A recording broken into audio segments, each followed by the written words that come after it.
ये ट्रेंड खुद साख्ता था अपने पर्सनल गेंस के लिए या शैतान के हत्थे चढ़कर, क्योंकि वीडियो थी ये जुलाई 2024 की और इसे इन्होंने जोड़ा 26 नवंबर के वाकये के साथ। 26 नवंबर से 4 महीने पुरानी वीडियो थी और कहते हैं जी इंजीनियर साहब 2.0 बन के लॉन्च हुए एस्टेब्लिशमेंट की तरफ से। कौन कह रहे हैं? जो खुद तनख्वाहदार हैं।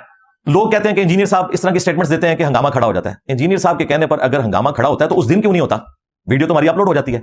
7 महीने बाद अगर कोई हंगामा खड़ा हो किसी वीडियो के ऊपर, तो इसका मतलब यह है कि या तो हंगामा खड़ा करने वाले लोग मिसयूज हो रहे हैं किसी और के हाथों, या उनके अपने कोई जाती एजेंडे हैं जिनको वो मीट करना चाहते हैं।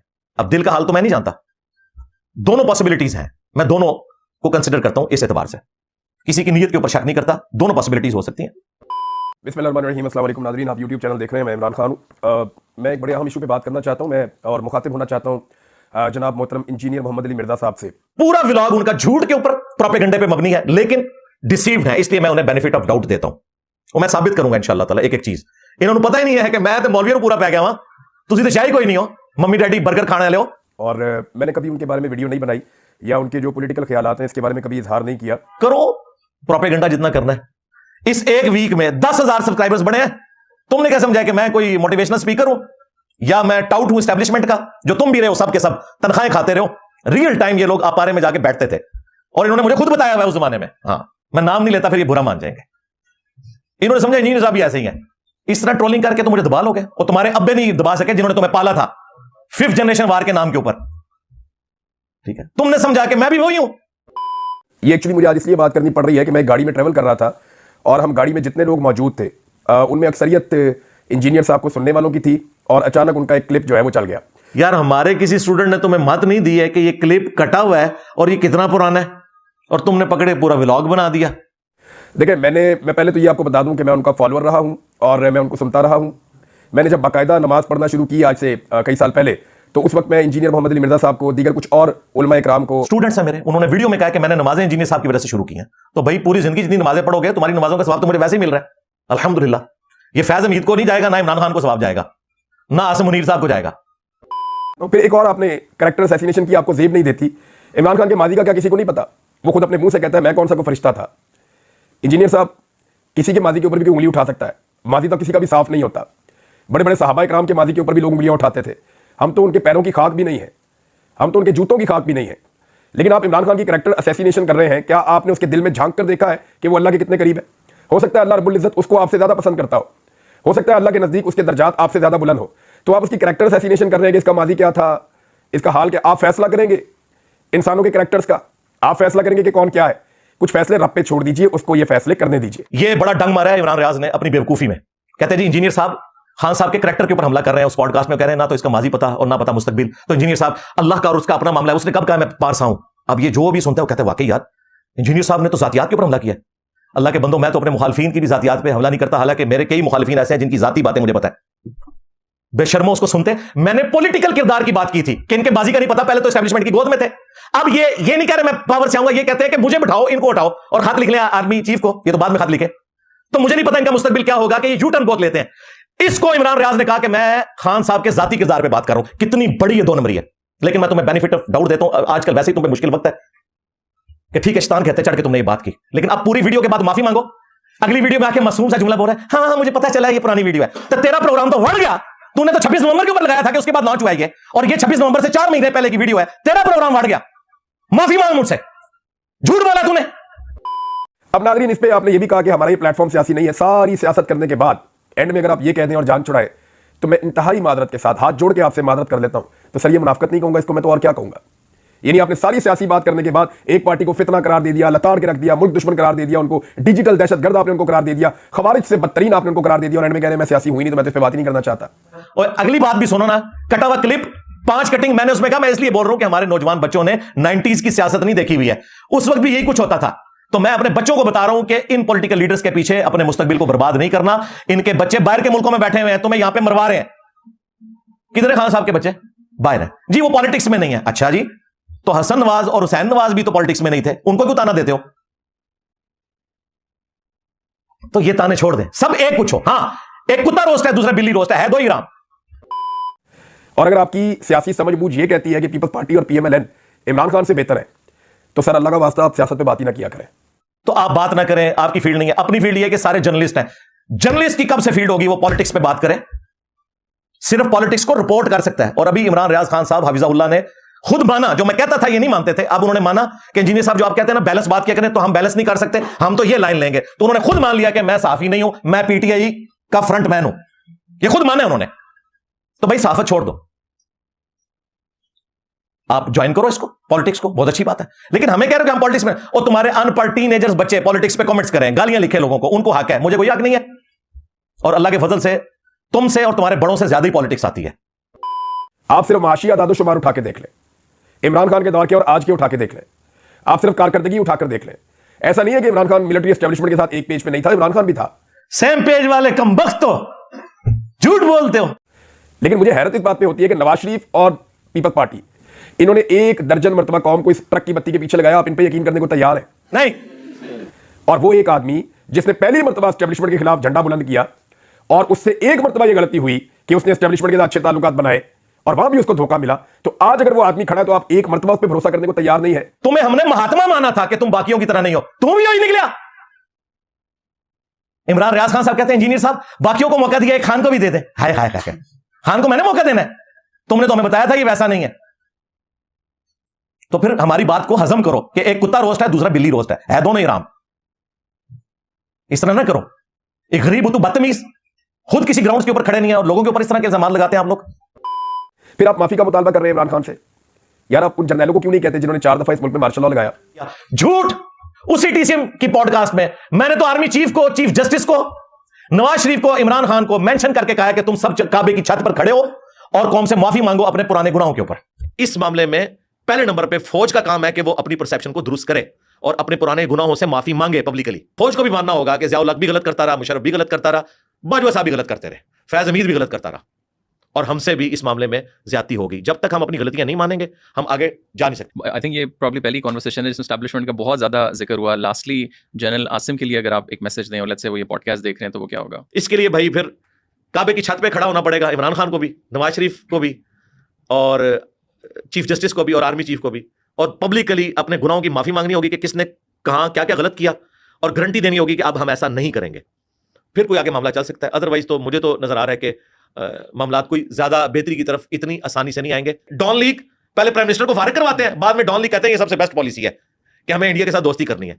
तो यार आप लोग मुखलिस नहीं। गांधी साहब हमारे उस्ताद हैं, हमें उनसे अकायद में इख्तलाफ है, लेकिन उनकी एक बात बहुत अच्छी है कि अगर हमने इखलास के साथ कोई भी सिस्टम यहां पे नाफिज कर दिया होता, इस्लामिक, नॉन इस्लामिक, जो भी दुनिया में, इखलास के साथ उसके प्रिंसिपल को फॉलो करते ना, तो आज हमारी हालत ना होती। आप उन्हें क्यों नहीं कहते माफी मांगे जिन्होंने 26 नवंबर को इंसानों का कत्लेआम किया, लाइटें बंद करके, अंधाधुंध गोलियां चलाई, स्नाइपर राइफल से गोलियां चलाई? 26 नवंबर उसके ऊपर जो नमाजी को इन्होंने फेंका, उसके ऊपर मैंने सख्त वीडियो रिकॉर्ड करवाई। वो प्रोग्राम तो बढ़ गया बकौल शेर अफजल मरवत साहब के। 9 मई को वजीर आजम की गैर कानूनी गिरफ्तारी हुई, साबिक वजीर आजम की, और उस गिरफ्तारी के बाद जो रद्देमल आया, फिर वहां भी लोगों को गोलियां मारी गई। उस पर तो आपने कभी नहीं कहा कि वो माफी मांगे। जाए यूट्यूब पे जाके लिखें, 9 मई के ऊपर मेरी वीडियो रिकॉर्ड है। एक नहीं, उस रात कोई वीडियो आ गई थी, लाखों लोग देख चुके थे। जनरल आसिम मुनीर की तस्वीर के साथ मैंने कहा था कि अगर तुम फैज हमीद को और बाजवा को सजा नहीं दे सकते तो पीटीआई वालों को अंदर ना करना। ये मैं बात कर रहा था। कहते हैं इंजीनियर साहब बदल गए। इंजीनियर साहब नहीं बदले, तुम लोग बदले हो। पहले मुतीउल्लाह जान को गालियां निकालते थे, अब कह रहे हो वो बड़ा अच्छा साफी है। हामिद भी बड़ा अच्छा साफी है। हम तो शुरू से तारीफ कर रहे थे, 2016 से कर रहे थे। बाकी इल्मी इख्तिलाफ अपनी जगह। इद्दत पे तो मैं पूरा डिटेल लेक्चर रिकॉर्ड करवाया कि आप ये हमारी जनरेशन को बर्बाद कर रहे हैं, इस किस्म के केसेस, उसकी प्रोसीडिंग। मुझे तो बकायदा मैंने एजाज सैयद साहब से बात की, उन्होंने अपने एक दोस्त से मुझे पूरा वो फैसला लेके दिया जो जज ने लिखा था। उसमें इतनी गलीज गुफ्तगू थी, अल्लाह का शुक्र अंग्रेजी में थी। हाँ, पाकिस्तानियों को शुक्र है अंग्रेजी नहीं आती और गोरों को उर्दू नहीं आती, तो गोरों के हाथ को चढ़ गया ना अंग्रेजी वाला फैसला, तो वो मैंने सब कुछ उसको कहा कि ये गलत है। फिर मेरे पे इल्जाम ये कि मैं आलेकार बनूं। मेरे ख्याल में मैं काफी बोल चुका हूं। औरतों और बच्चों को अगवा किया गया इस मुल्क में एक आईनी तरमीम के लिए, वहां आपने माफी का नहीं कहा। इद्दत वाला केस, यानी पाकिस्तान की नहीं दुनिया की तारीख के घटिया तरीन केसेस में से एक केस बनाया गया साबिक खातून अव्वल के ऊपर, सिर्फ इमरान खान को और उसकी बीवी को जलील करने के लिए। उसके ऊपर आप नहीं बोले। हाँ, पता चला इद्दत केस का। इद्दत केस नहीं, 9 मई पे बोला, मिसिंग पर्सन पे बोला, जो तूने मिसिंग करवाए थे फैज हमीद के साथ मिलकर, और आलाकार उस वक्त बना हुआ था, उस पर भी बोला। कातलाना हमले के ऊपर मेरी वीडियो आई, 8 फरवरी के इलेक्शंस के ऊपर आई, और जिन मौलवियों के तुम यूं यूं जाके हाथ चूमते हो ना, तारिक जमील के और बाकियों के, उन्होंने तो एक जुमला भी नहीं बोला। तारिक जमील के खिलाफ भी कोई क्लिप बनाना इमरान रियाज, तो फिर मुझे तो बस आएगा कि तुम्हें लोग भगोड़ा कह रहे थे, तो तुमने तवज्जो हटाने के लिए 7 महीना पुराना क्लिप काट के तो तवज्जो डाइवर्ट करने की कोशिश की। तुमने क्या समझा कि मैं बाकी सोशल मीडिया प्लेटफॉर्म्स की तरह, तुम भी हो, तुम्हारा बड़ा मर जाएगा, उनका नाम लेने वाला कोई नहीं होगा। ये मैं तुम लोगों को आज प्रिडिक्ट कर रहा हूं। लेकिन अल्लाह के फजल से इस प्लेटफॉर्म की लेगेसी खत्म नबूवत की बरकत से, ये एक मजहबी प्लेटफॉर्म है, ये खत्म होने वाली नहीं इंशाअल्लाह ताला। तुम लोग क्या समझते हो अपने आप को? और हमारे जितने स्टूडेंट्स इनके हत्थे चढ़कर इस वीडियो के बाद भी आलाकार बन रहे हैं, तो मैं उनसे ऐलान बरात करूंगा अगर कोई है। वैसे तो ऐसे नहीं होंगे, अल्लाह का शुक्र है। डिजिटल दहशतगर्दी, ये टर्म आपने कहां से सुनी? ये तो पाकिस्तान के army chief general Asim Munir साहब बोलते हैं, या ये टर्म जो है वो मरियम नवाज बोलती हैं, या ये टर्म जो है PMLN के लोग ज्यादातर बोलते हैं। तो मुस्लिम लीग नून और मिलिट्री एस्टेब्लिशमेंट की जो टर्मिनोलॉजी है डिजिटल दहशतगर्दी, जो उन्होंने पाकिस्तान तहरीक इंसाफ के खिलाफ मुतारफ करवाई थी, इसको आपने बड़ा क्लैरिटी के साथ ये कह दिया कि ये पाकिस्तान तहरीक इंसाफ है और ये डिजिटल दहशतगर्द हैं। आपने बयानिया अपनाया एक मखसूस सिमत का, जिनको 17 सीटें मिली हैं, जो इलेक्शन हार चुके हैं, PMLN और मिलिट्री एस्टेब्लिशमेंट। दहशतगर्दी ये टर्म वो उनकी यूज कर रहे हैं। तुम 5th जनरेशन वार की फैज हमीद की जब टर्म यूज करते थे, तुम लोगों ने हजारों ISPR में बंदे भर्ती किए, उस वक्त कहते थे कि जी नून लीग को इंडिया वाले फंडिंग करते हैं। TLP के बारे में हेडलाइन फवाद चौधरी की आई थी जियो पे 9 वाली, कि जी पता चला है कि इतने लाख अकाउंट जो है वो इंडिया से TLP को सपोर्ट कर रहे हैं, ये डिजिटल दहशतगर्द है, फौज के खिलाफ बोल रहे हैं। जिस तरह कोई यहूदी मुझे आके कहे ना कि इंजीनियर साहब आपके कुरान को हम क्या पढ़ें, कुरान हकीम में तो तुम्हारे रब ने हमें फिटकारे हुए बंदर कहा है, आज की डेट में डिजिटल बंदर नई टर्म ले जाओ, फिटकारे हुए बंदर। ज़ाहिर है भी फिटकारे गए ना, पहले तो 5th जनरेशन वार लड़ रहे थे, अब इनके खिलाफ डिजिटल दहशतगर्दी होगी।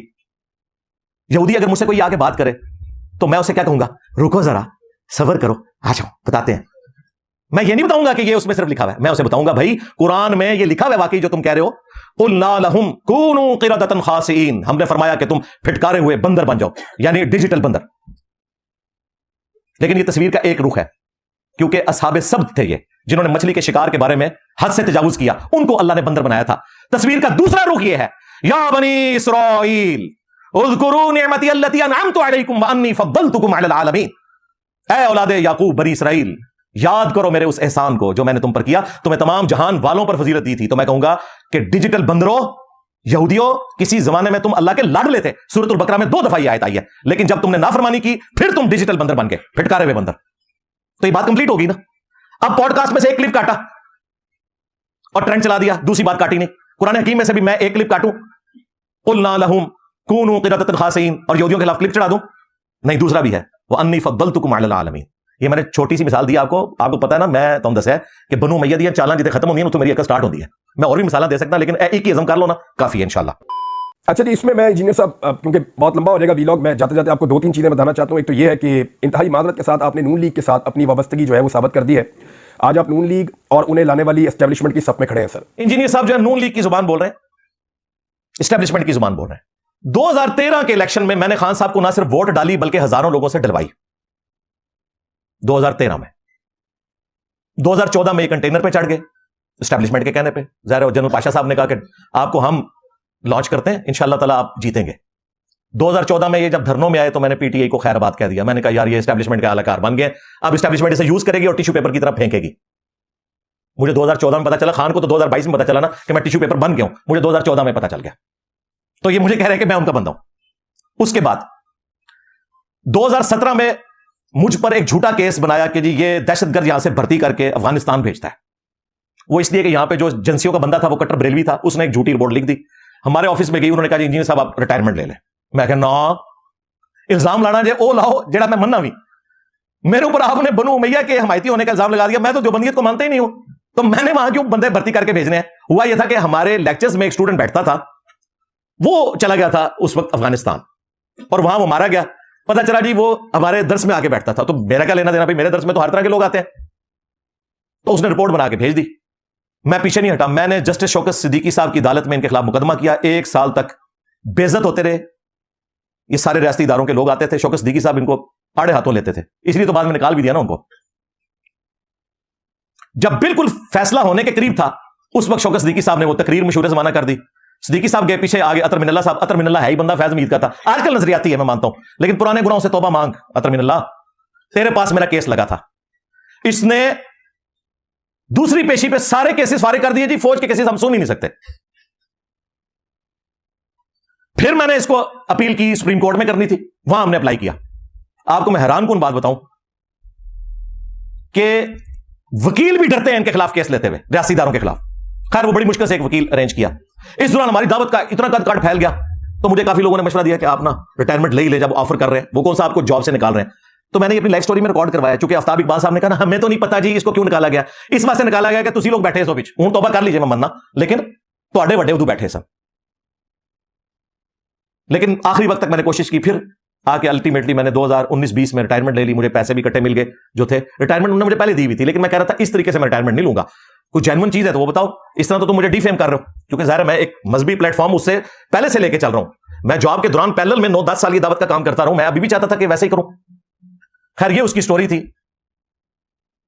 ये नवाज शरीफ साहब के दौर की बात है। उसके बाद खान साहब आए, मैंने इनको भी खत लिखा, लेकिन ज़ाहिर है ये लोग डरते हैं एस्टेब्लिशमेंट से, किसी ने कोई जवाब नहीं दिया। अल्टीमेटली ये मामला मुझे रिटायरमेंट लेनी पड़ी। अल्हम्दुलिल्लाह मेरे हाथ में तो बेहतर हो गया, कुब्बे नु लत पे कुब निकल गया। हाँ, 2017 में जब इन्होंने मेरे पे केस बनाया था, उस वक्त हमारे सब्सक्राइबर 1 लाख थे, आज देख ले 30 लाख है।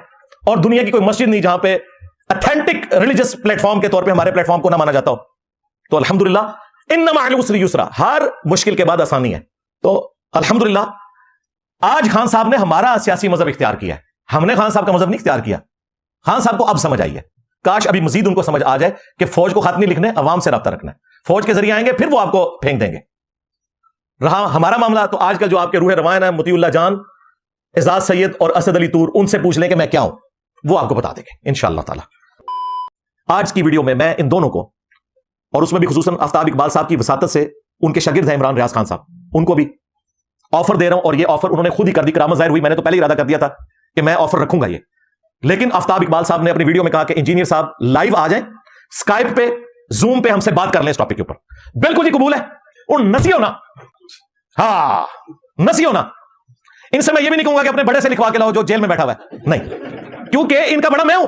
इन्होंने खुद माना कि स्टूडेंट्स हैं, नमाज़ें हमने इनकी वजह से शुरू की, इमरान रियाज ने कहा तो ये तो मेरे स्टूडेंट्स हैं ना। तो स्टूडेंट्स के साथ मैं शाहिद और बिलाल के चैनल पे बात करता हूं। तो शाहिद और बिलाल का चैनल पिछले 3 साल से रोजाना लाइव इशा के बाद 1.5 घंटा चलता है। किसी दिन आप तशरीफ लाएं, टाइम ले लें, बात कर लें, वो चलेगा लाइव। हाँ, कोई कटिंग नहीं होगी। आप लोगों ने जितने दावे किए हैं, या तो इस पे मुझसे माफी मांगेंगे, और अगर आप कायम हैं, ठीक है, सिर्फ इतनी माफी नहीं कि हमें आप पता चला वीडियो पुरानी थी, नहीं नहीं नहीं, वीडियो में जो आपने जमात लगाया वो भी वैसे नहीं है, क्योंकि आपने कटिंग वाली वीडियो देखी है। मैंने जो पूरी वीडियो कहते हैं पूरी भी देख ली है, पूरी भी अगर देखिए ना अपना चश्मा लगा के भाई, तो आपको तो वही नजर आएगा ना। मैंने बात की थी खान साहब के सियासी किरदार की, यू टर्न की, आपने उनको जाती किरदार बना दिया। तो कितना बड़ा इल्जाम है, ये तो बड़ी गिरी हुई हरकत है कि अगर मैं किसी के जाती किरदार पे इस तरीके से बोल रहा हूं, और मैं बोला भी नहीं था। आपने कहा कि पहले ये कहता था काबे की छत, अब नहीं कहता। उसी में मैंने काबे की छत पे आपके बड़े को भी चढ़ाया है, नून लीग के बड़े को भी चढ़ाया है, आर्मी चीफ को भी और चीफ जस्टिस को भी, ये भी आपका झूठ निकला। तो भाई अब ऑफर भी आपने की थी, मैंने खुद लगानी थी, लेकिन ये तो करामत हो गई ना। आप अगर अपनी ऑफर से आप भागते हैं, आफ्ताब इकबाल साहब और इमरान रियाज ये दोनों इकट्ठे हैं, ये उस्ताद शागिर्द हैं, या इमरान रियाज साहब नहीं बैठते, तो फिर हम कहने पर मजबूर होंगे कि गल विच कोई हो रहा है। अभी तक मैं उसने जन रख लेता हूं। मैं नहीं कहता कि इनको लोग भगोड़ा कह रहे थे, उसकी वजह से इन्होंने रुख बदला, मैं नहीं ये कहता। मैं उसने जन रखता हूं कि डिसीव हुए, लेकिन ये ऑफर खुद की आपके उस्ताद ने, और आपको मेरी तरफ से है। आफ्ताब इकबाल साहब बीच में बेशक एंकर बन जाए, इमरान रियाज जितने उन्होंने जुमले बोले एक एक करके बोले, और वो टीसीएम की पॉडकास्ट लगाएं। पहले तो माफी मांगे ना कि 7 महीने पुरानी थी, मैंने इसे 26 नवंबर के साथ लेट गलत किया, क्योंकि उससे भी ये 4 महीने पहले की थी। और ये भी माने कि ये पूरी की पूरी पॉडकास्ट एस्टेब्लिशमेंट के खिलाफ थी। मैं तो तुमसे गिला कर रहा था कि तुम भी आलेकार बने, और आज निकल के तो फौज के खिलाफ मुहिम चला रहे हो। तुम लोग बेनिफिशियरी हो इनके। बाद में ये कर रहा था, इसने उलट के मेरे सामने रख दी। तो ये एक एक चलाओ वीडियो, साबित करो। मैं अपने 30 लाख जो डायरेक्ट स्टूडेंट्स हैं और इनडायरेक्ट करोड़ों स्टूडेंट्स के सामने इस वीडियो में कह रहा हूं कि मैं वीडियो में लाइव माफी मांगूंगा अगर बात वो वैसे निकली जिसना तुम कह रहे हो। ठीक है ना जी, इससे बड़ी कोई ऑफर हो सकती है? अब मैं अपने स्टूडेंट्स को कह रहा हूं और पीटीआई के ब्लाइंड फॉलोअर्स को, अगर ये इस ऑफर से भागते हैं, जो ये खुद भी दे चुके हैं और मेरी तरफ से, तो आपने समझ लेना है कि सब कुछ इन्होंने व्यूज की खातिर किया या अपनी पार्टी की मोहब्बत में किया। लेकिन अभी नहीं समझना आपने, इन्होंने तो पहले कंक्लूड कर लिया था ना, मुझे एस्टैब्लिशमेंट ने लॉन्च किया, ठीक है, वो तो आज मैंने पूरा का पूरा पोस्टमार्टम कर लिया। अब मैं इनको तैयारी का भी वक्त देता हूं। मैं ये नहीं कहता कि अगले इतवार आ जाए, टाइम क़यामत तक जाए, एक एक झूठ अपना साबित करो। अदरवाइज आप लोगों ने अपनी दुनिया भी खराब की, अपनी आखिरत भी बर्बाद की। अगर मैं आपको माफ नहीं करूंगा, क्योंकि अखलाकन मैं माफ करूंगा, यह हुकूकुल इबाद का मामला है। तैयारी करो, जिसनु रुला सकते हो ना रुलाओ। आपके आदिल राजा ने कहा था इंजीनियर साहब को बुला के ओहदा ऑफर किया गया, तो इसलिए वो बोल रहे हैं। आफ्ताब इकबाल साहब देखे, कहते हैं हमें पता चला इंजीनियर साहब पे कातलाना हमला होने वाला था, तो एजेंसियों ने रोक दिया। उसकी खिदमत में एजेंसियों ने कहां से रोका? 7 दफा तो हो चुका है। ये रोकने जोगे होते तो बाहर पकड़ते। ये हमारी अल्हम्दुलिल्लाह अपनी सिक्योरिटी होती है, इन्होंने तो हमें दी हुई है। अदरवाइज हमारी अपनी सिक्योरिटी है जो इन मामलात को देख रही होती है। तो वो इंजीनियर साहब को फाइलें दिखाएगी, और यार मैं कोई इमरान रियाज है फाइलें दिखाएंगे, इन्हें खुद से बात कर दिया। तो अगर आप वाकई साफी हैं तो इस चीज का सबूत दें, अदरवाइज फिर माफी मांगे। अगर सबूत नहीं आपके पास, तो आप मेरी गुफ्तगू में से ही साबित करते हैं। तो ये ऑफर अगर ये कबूल नहीं करते, जो इन्होंने खुद किया, और मेरे साथ लाइव नहीं बैठते, तो आप समझ लें कि ये कमजोर ग्राउंड्स के ऊपर खड़े हैं। अब ये ना करना कि एक और वीडियो बना देना अपने लोगों को गुमराह करने के लिए। वीडियो नहीं, उन जड़ें बढ़ो। एक एक जो इल्जाम है जो मेरे ऊपर तुमने लगाया है, मैं इसको जस्टिफाई करूंगा कि तुमने गलत कहा, ठीक है। मैं ना एस्टैब्लिशमेंट का कोई आलाकार हूं, ना नून लीग का, और ना मैं पीटीआई का हूं, मुझसे मेरे बारे में बात करो जो तुमने इल्जाम लगाया, अदरवाइज गैर मशरूत माफी मांग लो तो मामला खत्म।